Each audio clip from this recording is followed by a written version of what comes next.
એ દિવસો મોટા મોટા ભાષણ કરતા હતા. આજ મારે તમને પૂછવું છે, ભાઈ યુરિયાનો ભાવ કેટલો છે? હે, યુરિયાનો ભાવ કેટલો? બોલો તો ખરા. 270.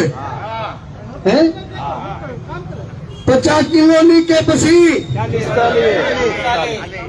5 ઘટર ને જો વજન થતો તો ઉપાડી નો શકતા. 270 નું યુરિયા 50 કિલોનું પેકિંગ આવતું હતું. 5 કિલો માલ નરેન્દ્રભાઈ અને એની સરકાર કટકટાવી ગયા અને તોય ભાણીઓ ભેગો દે છે. ભાણીઓ દેશ કે નહીં, પણ મળતું જ નથી. આજ ખેતરના પડામાં મારા ખેડૂને મોલાત દાંત કાઢતી થાય એટલે યુરિયા છાંટવાની જરૂરિયાત છે. તમને પૂછું, યુરિયા ખાતર હેલાઈથી મળે છે ખરું? આ યુરિયાનું ખાતર હેલાઈથી ન મળે. 270 માં 50 કિલોની બેગ મળતી, એમાં 5 કિલો કાપી નાખ્યા અને તોય ભાણિયાને ભેગો પકડાવવાની પ્રથા શરૂ કરનારા લોકોને રૂક જાવ કહેવાનો સમય પાક્યો છે. હવે તો મામા 900 કેટલાનું એલા કયો તો ખરા. 1870. મોઢામાં મગ ભરાઈ ગયા છે. બોલવું પડશે. સુતેલી સરકારને જગાડવા સૌએ હારે મળીને બોલવું પડશે કે જે 1250 માં એનપીકે મળતી હતી, એ 1250 ના આજે 1850 રૂપિયા થયા. એક થેલીએ 600 રૂપિયાનો વધારો. આજ મોહાળે જમણવાર માં પીરસનારી પંચાયત થી પાર્લામેન્ટ સુધી ભારતીય જનતા પાર્ટીનું શાસન હોય અને મારા ખેડૂતોને ખાતરની એક થેલીએ 600 રૂપિયાનો ભાવ વધારો થયો. આપણી મજબૂરી ઉપર માલ કમાનારા લોકોને ચેતવવા માટેનું અભિયાન છે ને, એનું નામ છે આ ખેડૂત અને ખેતી બચાવો અભિયાન. ઘણા બધા મુદ્દાઓ છે, ઘણી બધી વાત થશે, પણ મારે અભિનંદન આપવા છે જોશીલા સાથી, એક લડાયક નેતા. તમને સલામ કરવી છે કે બાપ, આ તમારા બળે લડનારા લોકો છે ને, એ કોલર ઊંચા કરીને ફરી શકે.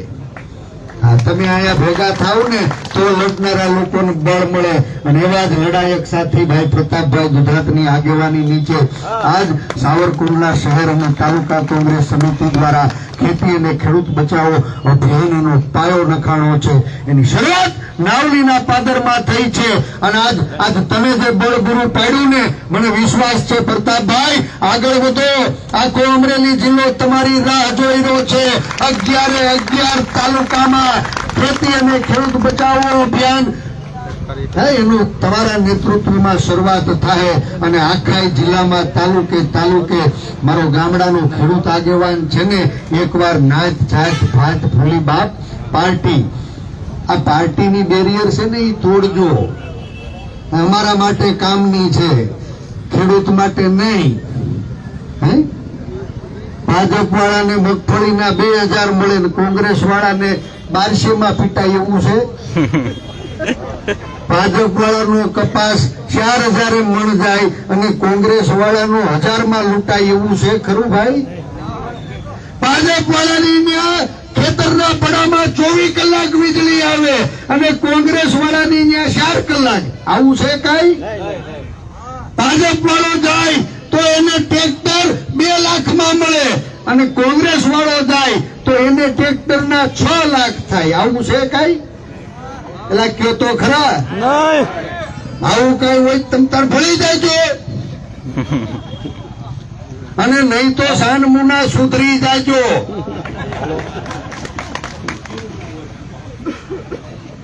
સરકાર પોતાની જવાબદારીઓમાંથી છટકવા માટે જ્યારે ખેડૂતનો દીકરો નાત જાત ભાતના વાડા તોડીને ભેગો થાય ને, ત્યારે એને ક્યાંય રાજકીય પાર્ટીઓની અંદર વિખેરી નાખવાનું, વેચી નાખવાનું, ભાગલા પાડવાનું કામ કરે છે. અને એટલે આજ નાવલીના પાદરમાંથી આખા અમરેલી જિલ્લાના ગુજરાતના ખેડૂતોને વિનંતી કરું છું કે બાપ, આ ગરીબ ગામડા અને ખેડૂતને બચાવવાનું જે અભિયાન છે ને, એ કોઈ નાત જાત ભાતનું અભિયાન નથી, એ રાજકીય અભિયાન નથી. કોંગ્રેસ પક્ષના કાર્યકર્તાઓ તરીકે અમે અમારી જવાબદારી નિભાવી રહ્યા છીએ. તમે બળ પૂરું પાડશો ને તો પરિણામ સુધી આ લડાઈને લઈ જવામાં અમારા હાકમ જેવા આગેવાનો ક્યાંય પાછા નહીં પડે, ક્યાંય પીઠ નહીં દેખાડે, આટલા જ વિશ્વાસ સાથે ફરીથી અમરેલી જિલ્લા કોંગ્રેસ સમિતિ, શહેર અને તાલુકા કોંગ્રેસ સમિતિનો હૃદયપૂર્વક એને અભિનંદન પાઠવું છું. અને આ ગરીબ ગામડા અને ખેડૂત બચાવવાના અભિયાનને બળ પૂરું પાડવા માટે આખા મુલકમાંથી ગામે ગામથી આવેલા જે હાકમ જેવા ખેડૂત આગેવાનો છે ને, એનો હૃદયપૂર્વક આભાર માનું છું. તમારા આ આંદોલનમાં એક જાહેર જીવનના કાર્યકર્તા તરીકે આ લડાઈનો પાયો નાવલીના પાદરમાં નાખ્યો છે. પણ આ બી વાયુ ને વટવૃક્ષ થાય ને આખા જિલ્લામાં પ્રતાપભાઈ, ગરીબ ગામડા અને ખેડૂત બચાવવાનું અભિયાન તમે આગળ વધારો. હું અને જિલ્લાના બધા જ હાકમ જેવા આગેવાનો તમારું પીઠબળ બનીને પાછળ ઉભા રહેવાના છીએ. માર ખાવાનું હશે ને તો બળા અમારા વાહામાં પડશે, અને રખેને મેળ પડી ગયો ને તો સીધા તમારા ખાતામાં આવશે. તમારા ખાતામાં આવે ને એની માટે અમારે ગમે એટલા વાહામાં ખાવા પડે, બીતા નથી, બીતા નથી. પણ બળ પૂરું પાડવાનું આપ સૌ કામ કરતા રહેજો, એટલી વિનંતી સાથે ફરીથી આપ સૌનો હૃદયથી આભાર માનું છું. અને આજ જે આવેદન છે 8 જેટલા મુદ્દાઓને લઈ અને સાવરકુંડલા શહેર તાલુકા કોંગ્રેસ સમિતિ આ સુતેલી સરકારને જગાડવા આપણે સૌએ સાથે મળીને જવાનું છે. એમાં યુરિયા ખાતર પૂરતા પ્રમાણમાં મળે, વ્યાજબી ભાવે મળે, અને ભાણીઓ ભોગો આવે છે ને એ એની ઘરે રાખે એવું કેવા જવાના છીએ. આ NPK માં ભાવ વધારો થયો એ પાછો લ્યો કેવા જવાના છીએ. મોટા સાહેબે મોટી માં થઈને જાહેરાત કરી હતી કે મારા ખેડૂતોને વ્યાજબી દરે 5 લાખ રૂપિયાનું ધિરાણ કરશું. ચૂંટણી હતી, આપણે બધા રજપતોડા થઈને લાઈનમાં ઉભા રહી ગયા, તેવડ નહોતી તોય 5-5 લાખ ખાતામાંથી ઉપાડી લીધા ને. ચૂંટણી પીતા પછી મોટા સાહેબે કીધું કે આ ચૂંટણી હતી તેથી 5 લાખ દેવાનું કીધું હતું, હવે 3 લાખમાં વ્યાજબી દરે ધિરાણ, બાકીના 2 લાખ સાનમુના પાછા ભરી આવો, નહીં તો 13% વ્યાજ ચડશે. કર્યું કે નહીં? આ સરકારે જે વાયદો કર્યો હતો ને એ પાળી બતાવે. આ 3 લાખ ઉપરનું જે ધિરાણ હતું એમાં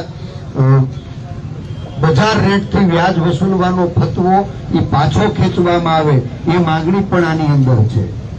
2024માં આપણને ક્યાંય અતિવૃષ્ટિના કારણે પાકમાં નુકસાન થયું, ક્યાંય કમોસમી વરસાદના માવઠાના કારણે આપણને નુકસાન થયું. સર્વે કરવાના ધતિંગ તો કર્યા, હવે સર્વે કર્યા પછી નુકસાન થયું છે ને એનું વળતર અમારા ખેડૂતના ખાતામાં જલ્દી આવે એ માગણી સાથે આપણે સૌએ આવેદન આપવા જવાનું છે. આ બધા જ મુદ્દાઓને લઈ અને વિસ્તૃત વાત કરવા હું આમંત્રિત કરું આપણા જિલ્લા કોંગ્રેસ સમિતિના પ્રમુખ, આ વિસ્તારના પૂર્વ ધારાસભ્ય, લડાયક સાથી ભાઈ પ્રતાપભાઈ દુધાતને કે આવો અને આજના આ ખેતી અને ખેડૂત બચાવો અભિયાનમાં આપણા આવેદનને લઈ અને તમારું માર્ગદર્શન પૂરું પાડો. માનનીય પ્રતાપભાઈ. કોંગ્રેસ પરિવાર મારફત પૂર્વ વક્તા પરેશભાઈ વાત કરી પ્રમાણે ગરીબ ગામડું અને ખેડૂત માટેની વ્યથાની વાચા આપવા માટે આજે આવેદનનો જે કાર્યક્રમ છે, આમાં પૂર્વ વક્તા વિરોધ પક્ષના નેતા પરેશભાઈ, શહેર કોંગ્રેસ પ્રમુખ, ગ્રામ્ય કોંગ્રેસ પ્રમુખ, નામ નહીં લેતા બધા જ ના નામ લઈ શકે, એક એક વ્યક્તિથી પરિષદ છું, બધા જ પરિવારના ખેડૂત ભાઈ.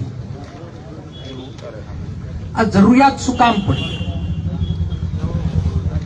જ્યારે તમને આમંત્રણ મળતું છે તમને એવું થતું છે કે બરાબર ખેતીની સિઝન છે, ખેડૂતો એના કામમાં વ્યસ્ત છે ત્યારે શા માટે ખેડૂતોને ભેગું થવું છે? ભાઈ 2 મિનિટ. શાંતિ રાખો ને 2 મિનિટ. આની જરૂરિયાત એટલા માટે છે કે 2024 ની અંદર અતિવૃષ્ટિ થઈ. અતિવૃષ્ટિની અંદર આ ગુજરાતના મુખ્યમંત્રી, જેને હું દાદા કહું છું, ભોળા છે, ભલા છે, આ દાદા ભગવાનને માનનારા મુખ્યમંત્રીએ પેકેજની પણ જાહેરાતો કરી, રાઘવજીભાઈ પણ વાત કરી, પણ આ જિલ્લાના અધિકારીઓ, ખેતીવાડીની અંદર જોડાયેલા ગ્રામ સેવકો અતિવૃષ્ટિની અંદર ક્યારેય કોઈ ગામડામાં સર્વે કરવા ન ગયા. અમારી નજર સામે આવ્યું. અને બરાબર દિવાળીનો ટાઈમ હતો 2024 માં, એટલે કે ગઈ દિવાળીએ નવા વર્ષની અંદર 21 જિલ્લાને ખેડૂતોને સહાય પેકેજ ડિક્લેર કર્યું.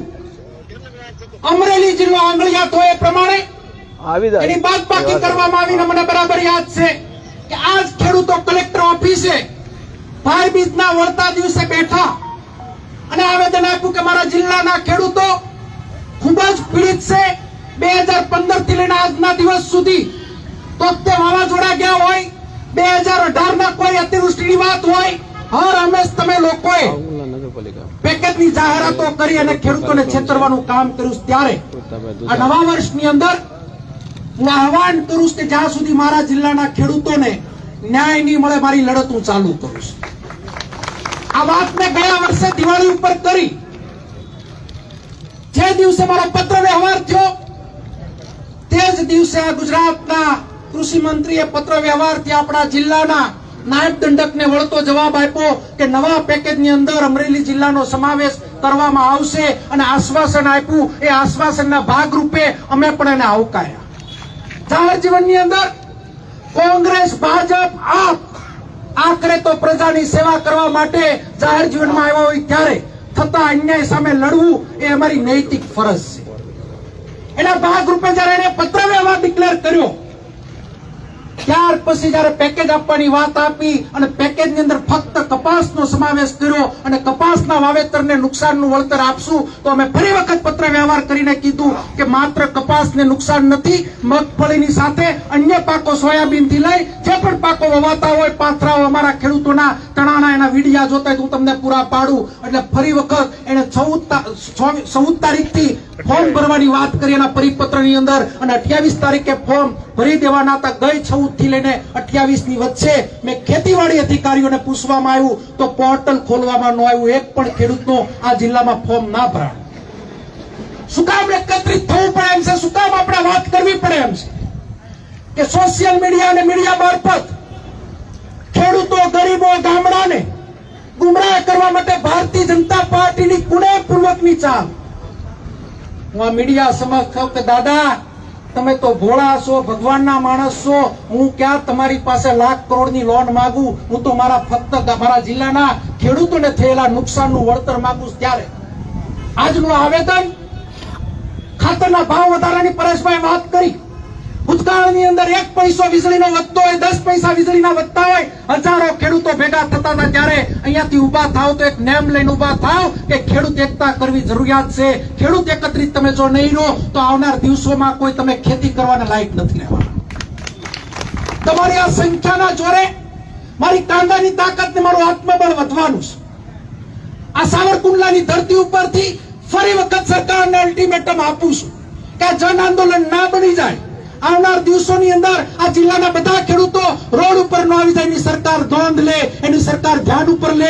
સરકારને એટલા માટે કહું કે 21 જિલ્લા તમને વાલા લાગ્યા, મારા જિલ્લાએ તમને અહીંયાથી લઈ અને દિલ્હી સુધી પાર્લામેન્ટના સાંસદ સુધી બધું તમને આપ્યું છે. મારા જિલ્લાએ તમને 5 ધારાસભ્યો આપ્યા. મારા ધારાસભ્યો ક્યાં છે એને પણ દંડોળવાની અત્યારે જરૂરિયાત છે, એને પણ પૂછવાની જરૂરિયાત છે. ભૂતકાળમાં જયારે હું ઇલેક્શન લડ્યો ત્યારે મારા ધારાસભ્યએ મારી સામે વાત કરી હતી કે મને હાથીનાડ નાડતા આવડે, મને હાથીડા હાંકતા આવડે. તમારે હાથીડા નથી હાંકવા, તમારા હાથીનાડ નથી હાંકવા, તમારે ફક્ત ને ફક્ત થયેલા અન્યાયને ન્યાય અપાવો એટલી હું માગણી કરું છું.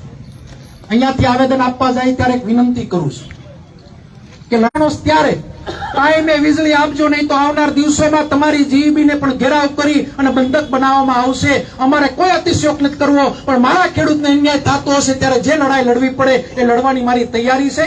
વધારે મારે કંઈ કહેવું નથી. જે મુદ્દાઓ પરેશભાઈ વાત કરી એ પ્રમાણે રાઘવજીભાઈ અને ભૂપેન્દ્ર દાદા, ફરી વખત આ મીડિયા મારફત તમને એક અરજ કરું છું કે મારા જિલ્લાના ખેડૂતોને ન્યાય કરાવડાવો, અને ન્યાય નહીં કરાવો તો તાલુકે તાલુકે, ગામડે ગામડે જ્યાં જવું પડે ત્યાં જઈ અને ખેડૂતોને જાગૃત કરી અને એક મોટું આંદોલનના ભાગરૂપે હું લઈ જવાની તૈયારીમાં છું. ત્યારે ફરી વખત આપના મારફત અલ્ટિમેટમ પણ આપું છું અને આ લડાઈના મંડાણા ઇતિહાસથી ચાલુ થાય છે. તાલુકે તાલુકે પણ પરેશભાઈ તમારે મને ખો નથી દેવાની, ભેગું આવવું પડશે. ક્યાં ગયા? વડિયારો કરીને મને જોડી નથી દેવાનો. બધાને ભેગું જોડાવવું પડશે.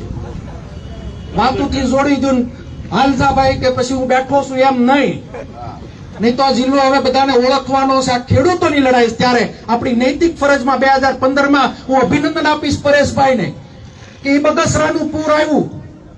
બરાબર યાદ છે. 13 દિવસનો અન્નનો દાણો એને પેટમાં નહોતો નાખ્યો અને કેટલાય ખેડૂતોના ખાતામાં 50,000 રૂપિયા, લાખ રૂપિયા આવ્યા હતા. એ સમય તમને યાદ એટલે હોવો જોઈએ કે લડત લડીએ તો આપને ન્યાય મળે. ત્યારે વધારે કોઈ વાત નથી કરવી. અહીંયાથી આપણે આંદોલનના ભાગરૂપે જયારે આવેદન દેવા જાય સૌ સાથે મળી અને આપણે ખેડૂતોનું આવેદન આપશું.